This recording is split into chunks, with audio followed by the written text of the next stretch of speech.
किताब के प्रीफेस में शुरू में ही जो है ना, रॉबिन एक बाबा जी की मिसाल देता है।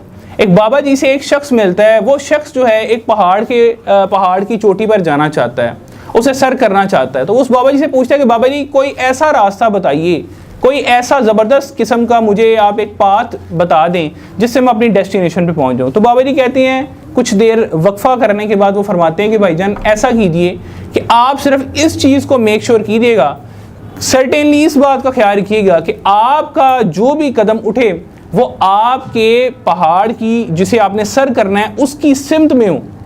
आपके तमाम कदमों की डायरेक्शन जो है वो उस पहाड़ की सिमत में हो। तो जब आप इस चीज़ को मेक श्योर कर लेंगे तो then you are on the right track. So what is the most important thing? Direction.